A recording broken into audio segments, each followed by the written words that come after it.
Olá, gente querida, bom dia, graça e paz. Estamos hoje na nossa devocional, no Salmo de número 130. Tema de hoje, um grito por socorro. Queridos, o significado deste salmo trata do clamor e confiança em Deus.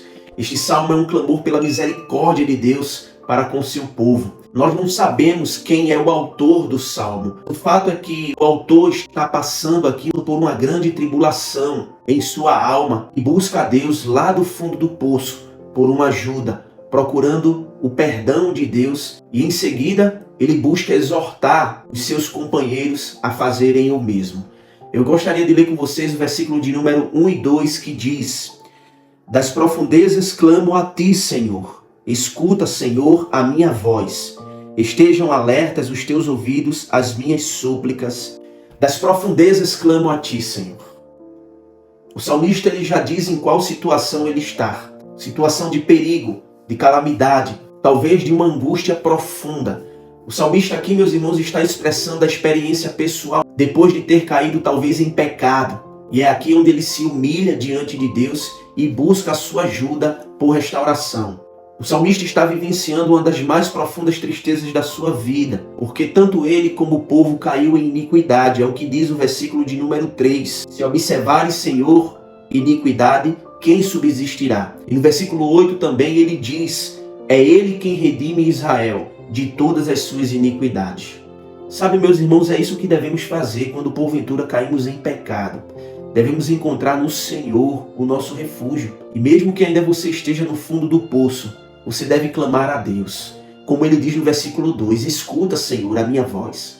O salmista quer que Deus o ouça. Na maioria das vezes, meus irmãos, em que suplicamos a Deus em uma situação de desespero, queremos só isso, que Deus nos ouça. Porque sabemos que Ele é bom, Ele é o Todo-Poderoso, Ele é misericordioso e é Ele quem pode nos tirar de situações como essa. No versículo 13 ele diz: se observares, Senhor, a iniquidade, quem, Senhor, subsistirá? O que ele está dizendo aqui, meus irmãos, é o seguinte: se o Senhor for seguir ao pé da letra e colocar em jogo toda a justiça divina, o Senhor terá que destruir toda a raça humana, porque todos pecaram e destituídos estão da glória de Deus. É o que Paulo diz em sua carta aos Romanos, capítulo 3, versículo 23. E o apóstolo também diz que o salário do pecado é a morte. Meus irmãos, Deus é um Deus santo e verdadeiro, e por isso tem que castigar todos aqueles que praticam a iniquidade, porque Ele não pode contemplar o mal, não pode conviver com o pecado. A santidade de Deus exige que todo pecador seja castigado e que a pessoa que peca seja destruída.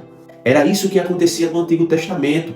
Os sacrifícios que eram feitos era para derramar sangue, para expiação do pecado tanto do sacerdote como do povo, mas aquela expiação apontava para Cristo. Por isso, o escritor aos Hebreus escreveu: sem derramamento de sangue não há remissão de pecados. Cristo morreu por nós para nos perdoar. Todos nós somos pecadores, todos nós estamos no fundo do poço, ou estávamos no fundo do poço, e Cristo nos tirou.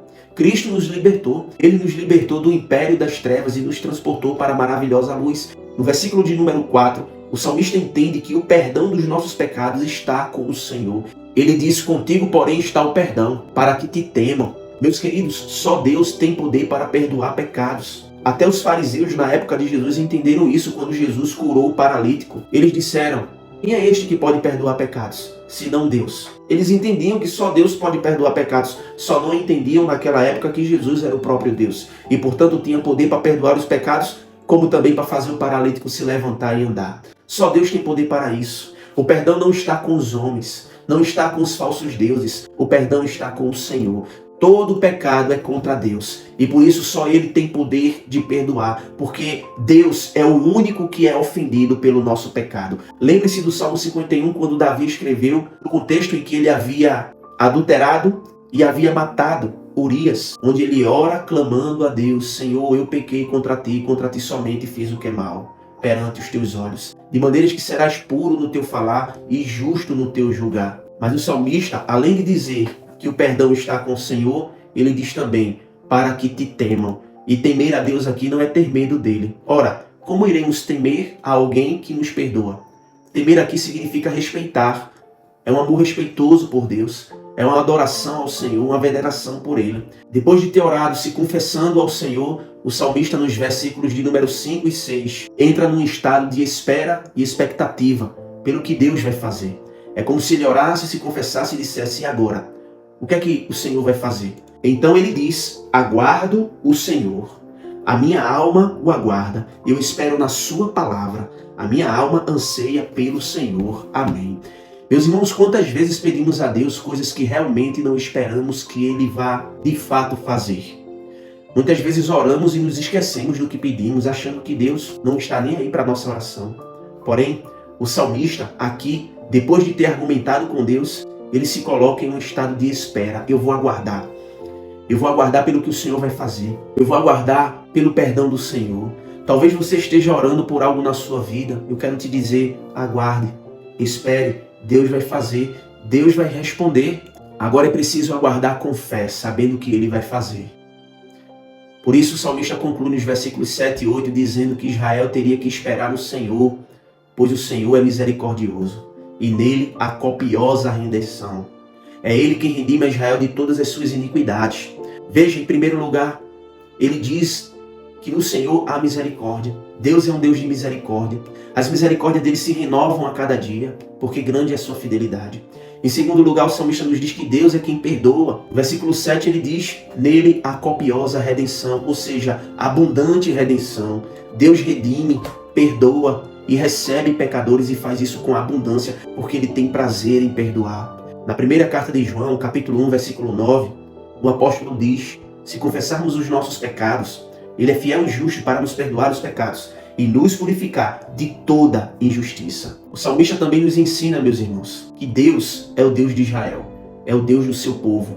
Israel hoje é a igreja do Senhor. Deus é o nosso Deus. É Ele quem redime Israel de todas as suas iniquidades. Foi Ele quem fez aliança com o seu povo e continua fazendo conosco. Você pode sentir falta de todos nesta vida. Muitas vezes falta de alimento, falta de um amigo, falta de uma palavra, falta de saúde. Mas lembre-se, você nunca irá sentir a falta de Deus quando você verdadeiramente, no seu coração, clamar por Ele. Porque o perdão do Senhor perdoa os nossos pecados. E isso é a coisa mais importante para a nossa existência, para a nossa alma. Nós podemos ter a certeza do perdão de pecados e a certeza da nossa salvação. Pois todo pecador carece de arrependimento. Mas para obter o arrependimento, é preciso que você confesse. É preciso que você se arrependa e ore a Deus, buscando nele refúgio, porque é Ele que nos renova, quem nos perdoa e quem nos restaura. O que podemos aprender, meus irmãos, é que Deus está pronto a ouvir as nossas orações pelo perdão dos nossos pecados. Se nós estivermos de fato arrependidos, se nós buscarmos esse perdão com base no sacrifício completo de Jesus Cristo. Por isso, eu não sei como está a sua vida hoje, mas saiba que Deus está pronto para te perdoar. Busque socorro divino, ainda que você esteja no fundo do poço. Não desista. Oremos ao Senhor. Pai de amor, obrigado, meu Deus, por este salmo, por tua graça, por tua misericórdia sobre nós.